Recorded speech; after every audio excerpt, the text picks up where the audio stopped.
जय गौ माता, जय श्री राम। मैं आपका भाई मोनू मानेसर, बजरंग दल प्रांत गोरक्षा प्रमुख, बजरंग दल हरियाणा से सभी भाइयों को बड़ी खुशी के साथ बताया जा रहा है 31/7/2023 दिन सोमवार को मेवात ब्रज मंडल यात्रा है। सभी भाई बढ़ चढ़कर हिस्सा ले और बढ़ चढ़कर मेवात के सभी मंदिरों में जाएं, तो ज्यादा से ज्यादा संख्या में सभी भाई जाएं। हम खुद यात्रा में शामिल रहेंगे और हमारी पूरी टीम वो यात्रा में शामिल रहेगी। तो सभी भाई जोरों शोरों से गौ माता का नाम लेकर, प्रभु श्री राम का नाम लेकर और मेवात यात्रा में बढ़ चढ़कर हिस्सा ले।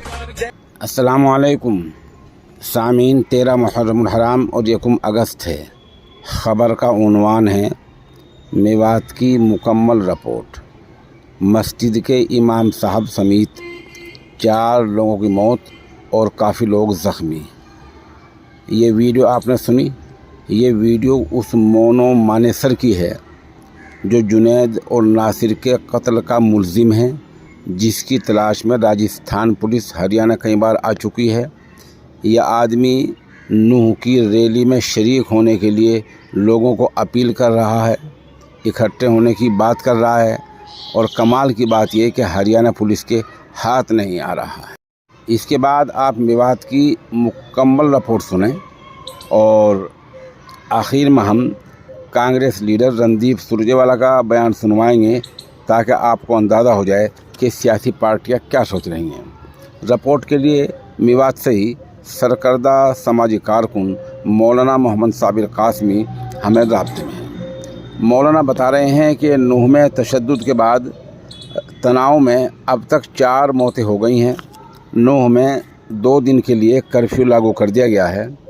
पैरा मिलिट्री फोर्स की 20 कंपनियां तैनात की गई हैं और इन आसपास के 5 ज़िलों में दफ़ा 144 लागू करते हुए इंटरनेट सेवा बंद कर दी गई है। ये तशद्दुद झगड़ा अब मेवात, सोहाना, रेवाड़ी, गुड़गांव, पलवल और फरीदाबाद तक पहुंच गया है। नूह, फरीदाबाद और पलवल में आज यानी मंगल के दिन स्कूल और कोचिंग सेंटर बंद कर दिए गए हैं। उधर आज अभी 11 बजे डिप्टी कमिश्नर प्रशांत पवार ने अमन कमेटी की मीटिंग बुलाई है। ये एक हकीकत है कि इस तशद्दुद में बसें जलाई गई हैं, मोटरसाइकिलें जलाई गई हैं, बाज़ार बंद रहे हैं, बहुत सी दुकानों में आग लगी है। उधर पता चला है कि डीजीपी हरियाणा पीके अग्रवाल और सीआईडी चीफ आलोक मित्तल भी नूह के लिए रवाना हो गए हैं। अच्छी बात है। हमारी गुजारिश ये है कि बराए मेहरबानी सोहना के लोगों की बात भी सुन लें, जहां पुलिस को बार बार फ़ोन करने के बावजूद भी शरपसंदों ने 2 मस्जिदों को आग लगा दी है। इमाम साहब मौलाना ताहिर हुसैनी के मुताबिक पुलिस आई, लेकिन देर से आई है। अगर पुलिस बर वक्त पहुँच जाती तो ऐसा ना होता और इबादत गाहें नुकसान से बच जाती। सोहना में 2 मस्जिदों को आग लगाई है। एक मस्जिद नेहरू बाज़ार में है जो लक्कड़ शाह के नाम से है, और दूसरी मस्जिद मैन बाज़ार में है।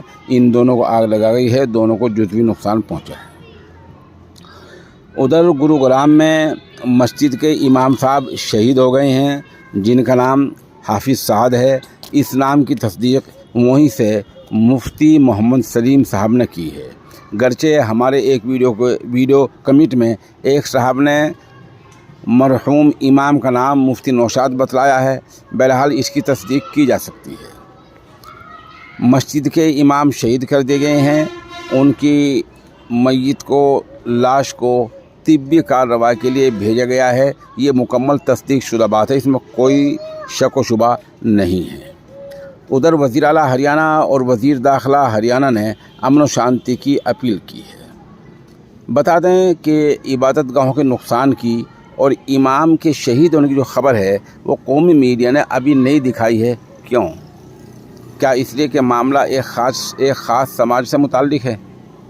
सिर्फ इसलिए?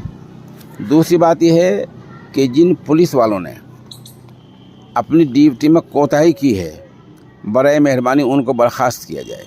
मिसाल के तौर पर बताया जा रहा है कि रिकॉर्ड में गुरुग्राम की जिस मस्जिद के इमाम को मारा गया है, जो इमाम साहब शहीद हुए हैं, वहाँ 2 पुलिस वाले तैनात थे। अब वो पुलिस वाले कहाँ गए, कहाँ नहीं गए, इसका पता होना चाहिए।